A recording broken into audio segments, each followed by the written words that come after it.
You're staring at your phone, thumb hovering over the screen, wondering if you should be the one to reach out again. You sent the last text. You made the last plan. The silence feels louder than it should, and you can already feel that familiar mix of hope and irritation settling in.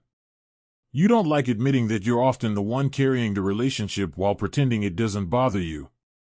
Here's the interruption you can use today, exactly as written. I'm going to pause and see what they do next. Say it once to yourself, and then don't send the message. In the next 10 minutes, the tension eases slightly. You stop negotiating with your phone.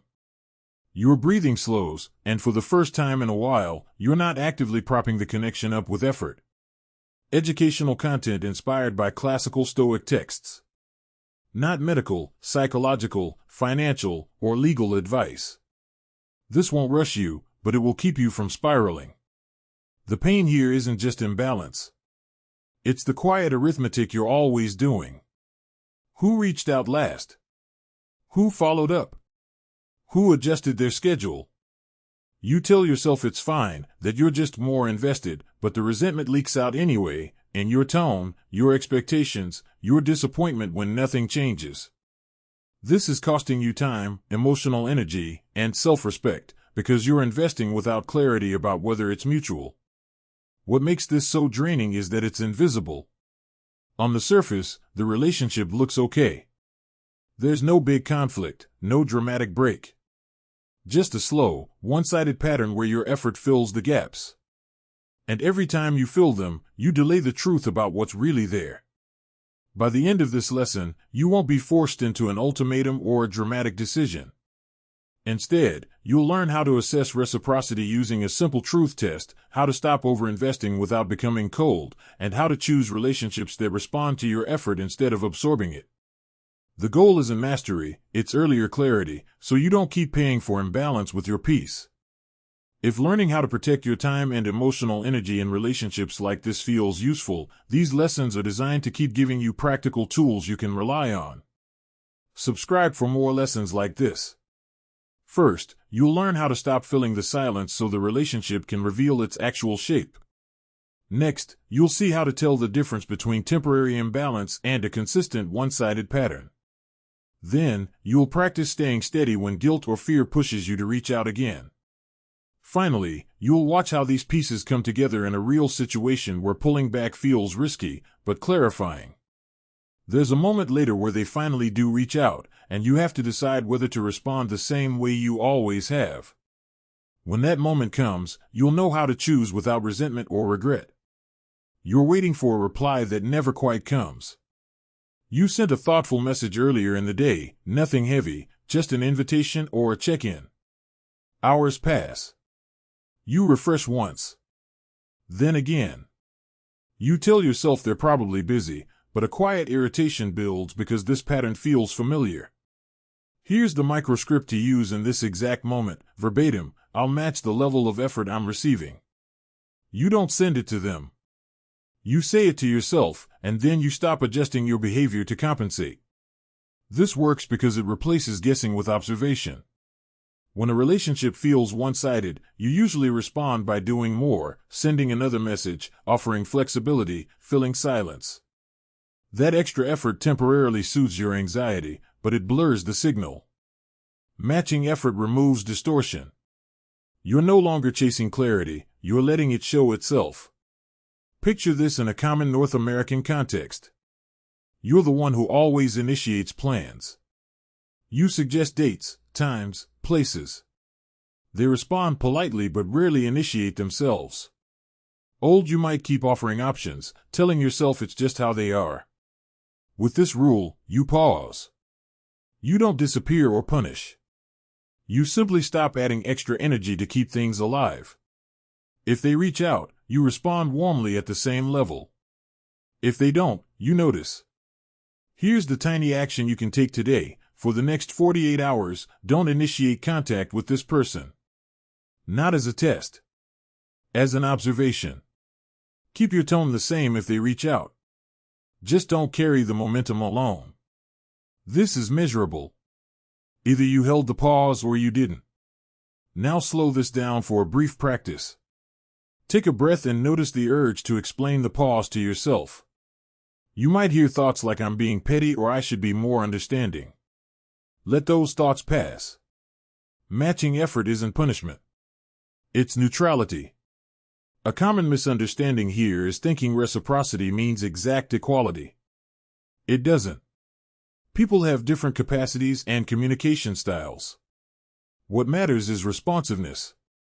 Do they respond with interest when you stop pushing? Do they follow up on their own? Matching effort gives you data instead of stories. Here's why this works on a deeper level. Resentment grows when your actions and your expectations drift apart. You act like everything's fine while silently hoping the other person will step up. Matching effort realigns action and expectation. You stop performing closeness and start measuring it. Another version of this shows up in friendships. You're always the one checking in, remembering birthdays, offering support. You tell yourself it's just because you're thoughtful. But when you stop for a moment, does the connection continue on its own? This rule lets you find out without confrontation. If you notice anxiety spikes during the pause, try this simple interrupt. Put the phone down and ask, "What am I afraid this silence means?" Don't answer right away. Just notice. Often, the fear isn't about losing the relationship, it's about facing what it already is. This matters later because matching effort sets the foundation for clearer decisions. If the relationship rebalances, you'll feel it quickly. If it doesn't, you'll know without chasing, guessing, or arguing. Either outcome gives you peace sooner. As we move forward, you'll see what to do when the other person responds inconsistently, warm one moment, distant the next, and how to avoid getting pulled back into overinvesting when a small breadcrumb shows up. That's where this simple rule gets tested, and where clarity becomes steadiness instead of hope. You finally hear from them. A message comes in late, casual, and almost cheerful, as if the gap never happened. "Hey! Sorry, it's been a crazy week." Your chest loosens for a second. Relief mixes with confusion. And before you realize it, the old urge kicks in, reply quickly, warmly, maybe even with extra effort to reestablish the connection. This is where many people slip back into the same pattern. The mistake isn't that you respond. It's how you respond. When you've been feeling a relationship is one-sided, a delayed or inconsistent message can feel like proof that your effort was finally noticed. You rush to meet it with more energy than you received, hoping this time it sticks. The correction is quiet and deliberate. Here's the rule, exactly as written, respond warmly, but don't increase the level. You match the tone, the length, and the pace, nothing more. This works because it prevents emotional whiplash. One-sided relationships often survive on spikes, long silence followed by brief warmth. If you surge forward every time there's a spike, the imbalance resets. By holding your level steady, you let consistency, or the lack of it, become visible. Imagine this in a familiar North American scenario. A friend you've been carrying finally texts after days of quiet. Old you might reply immediately with questions, enthusiasm, and availability, signaling relief and renewed investment. With this correction, you reply kindly but briefly. You don't punish them with coldness. You don't reward inconsistency with excess. You stay even. Here's a tiny action you can take today. When you reply, count sentences. If they send 2 short sentences, you send 2. If they ask 1 question, you answer 1. This isn't a game. It's a governor. It keeps you from overshooting emotionally. Now slow this down for a brief practice. Take 1 breath before you type. Notice any urge to prove you're easygoing, understanding, or not upset. Let that urge pass. You don't need to correct the record. Your steadiness is the record. A common belief gets in the way here. If I don't show enthusiasm, I'll push them away. But enthusiasm without reciprocity doesn't create closeness, it creates pressure. People lean in when connection feels mutual, not when it feels overextended. Another version of this shows up in romantic dynamics. They disappear, then come back with charm or affection. You feel chosen again. The temptation is to reset as if nothing happened. Matching level keeps you from rewriting history. You acknowledge the present moment without erasing the pattern. Why this works is simple. Consistency reveals truth. When you stop oscillating between overeffort and withdrawal, the relationship either stabilizes or fades. Both outcomes are cleaner than staying stuck in resentment. Here's a quick pattern interrupt. If your emotions spike when they reappear, ask yourself, if this level of contact continued for 3 months, would I feel settled or strained? Don't answer with hope. Answer with honesty. Then respond accordingly. This matters later because inconsistent effort is more destabilizing than no effort at all. It keeps you hooked, always adjusting, always guessing. By responding warmly but not increasing your investment, you step out of that loop. You stop chasing moments and start observing patterns. Notice the contrast now. Earlier, you paused initiation. Then you matched effort. Now, you regulate your response when effort returns unevenly. Each step removes one more way you used to prop the relationship up. As we move forward, the pressure increases again. There will be moments where they finally initiate something meaningful, a plan, a call, a deeper conversation, and you'll have to decide whether to engage fully or keep observing. That's where this work gets uncomfortable, and where clarity starts to ask something back from you. There's a belief that keeps you stuck in one-sided relationships longer than you should be. If I pull back now, I'll lose them. It sounds practical, even compassionate. But under pressure, this belief quietly teaches you to accept imbalance as the price of connection. Here's the myth to let go of. Pulling back doesn't destroy healthy relationships. It only exposes unhealthy ones. And exposure feels scary because it removes the illusion that your effort is what's holding everything together. When the pressure rises, when they finally suggest plans, ask for your time, or show up with sudden interest, you don't rush to restore the old rhythm. You slow the moment down.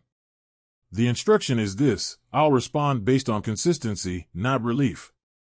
Here's the script you can use, exactly as written: let me think about it and get back to you. Then you actually take the time. This matters because one-sided relationships often spike when they sense distance. The other person feels the shift and reaches out, not necessarily because they're ready to change, but because access feels threatened. If you immediately rearrange yourself to meet that spike, you teach the relationship that minimal effort followed by urgency still works. Picture this in a common North American context. You've been the one initiating contact for months. You pull back. A few days later, they suggest getting together, sounding unusually eager. You might feel relieved and say yes instantly, canceling other plans or over-adjusting to show goodwill. With this correction, you pause. You don't reject them. You don't accuse them. You simply don't rush. This works because it shifts the test from intensity to reliability. Anyone can show up once. Few people show up steadily. By slowing your response, you give consistency room to appear, or not. Now slow this moment down for a brief practice. Notice how your body reacts when they re-engage. There's often a rush, hope, validation, a sense of being chosen again. Take one breath and let that surge pass before you answer. Emotional clarity usually lives a few seconds behind emotional relief. A common mistake here is thinking you need to explain the pause. You don't. Explaining turns your boundary into a negotiation. Let me think about it is complete. It buys you time without creating conflict. This applies beyond scheduling. It shows up in emotional conversations too. They finally open up, apologize vaguely, or hint at change. The urge is to meet that openness with reassurance and renewed investment. The correction is the same. You listen. You acknowledge. You don't accelerate. You let actions catch up to words. Here's a slow practice you can use today. Think of the last time someone offered just enough effort to pull you back in. Imagine yourself responding without urgency, no overavailability, no emotional surge. Notice the discomfort. That discomfort isn't loss. It's space opening up. The stakes here are important. If you always respond to effort spikes with immediate access, you stay stuck in cycles. If you respond to consistency instead, the relationship either stabilizes or reveals its limits. Both outcomes save you time and emotional energy. Another false belief shows up here: if I don't meet them halfway right now, I'm being unfair. But halfway only exists when both people are walking. When you've been doing most of the moving, slowing down isn't unfair, it's corrective. There's a vignette coming where this gets tested in real time. You'll see what it looks like to stay grounded when they finally offer what you've wanted for a long time, and how to tell whether it's a turning point or just another moment. The goal won't be resolution. It will be staying aligned long enough for the truth to surface. You're sitting at home on a weeknight, shoes kicked off, phone on the table, trying to relax. You told yourself you wouldn't check it again, but you do. There it is, a message from them. Not dramatic. Not apologetic. Just casual. Hey, are you free this weekend? Your body reacts before your mind does. A small surge of relief.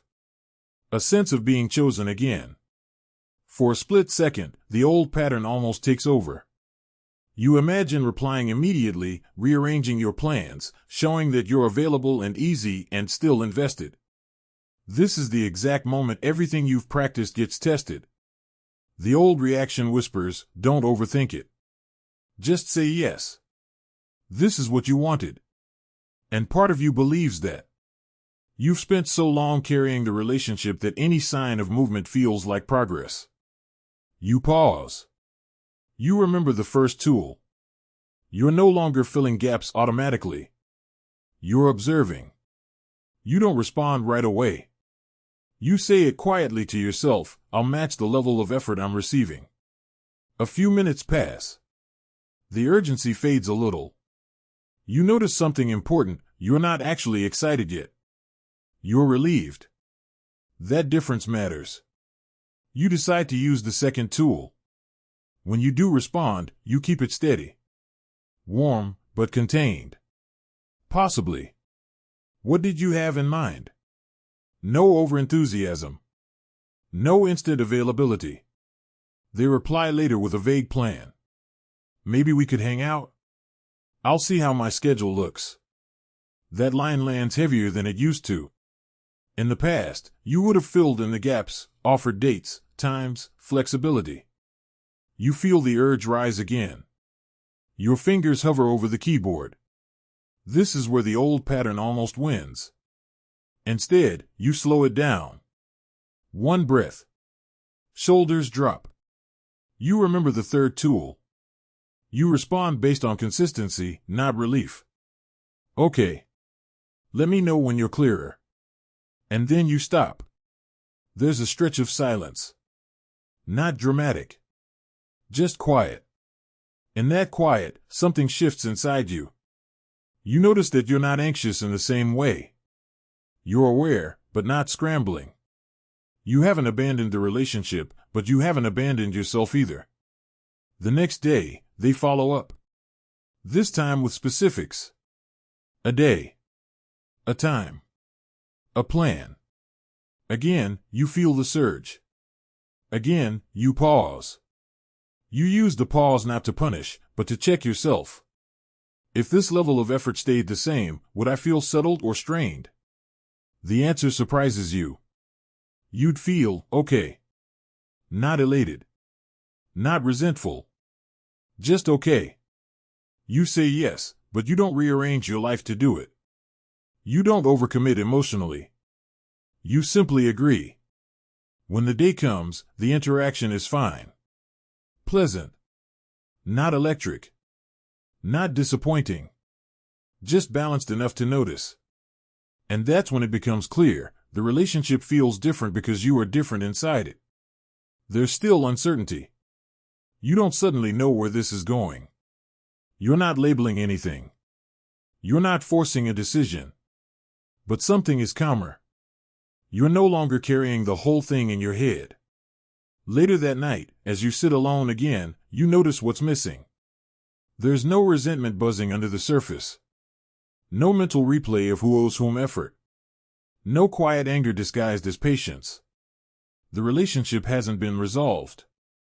It's still unfolding. But it's no longer costing you the same way. That's the improvement.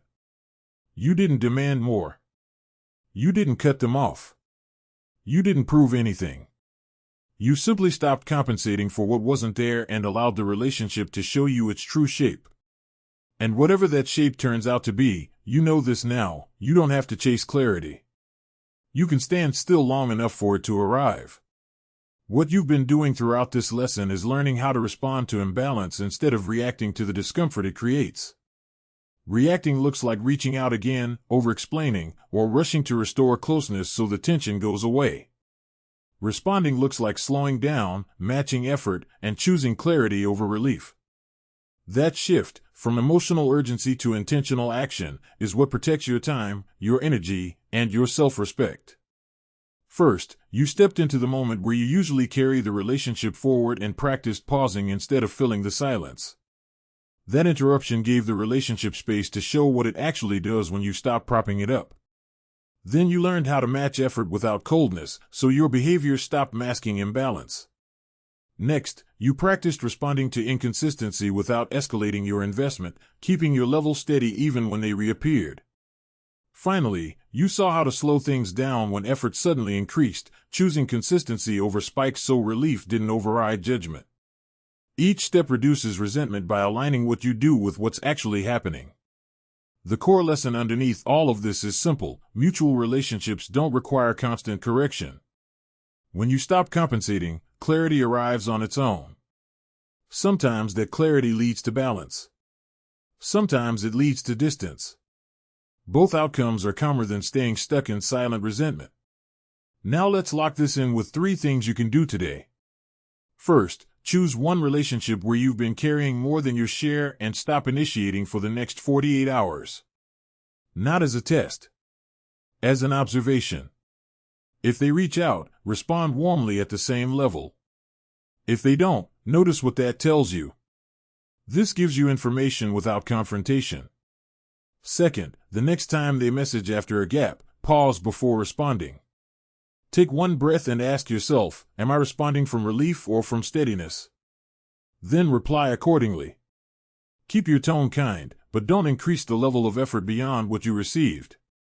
Third, when they suggest something after being inconsistent, use time as a filter. Say, let me think about it and get back to you, and actually take the time.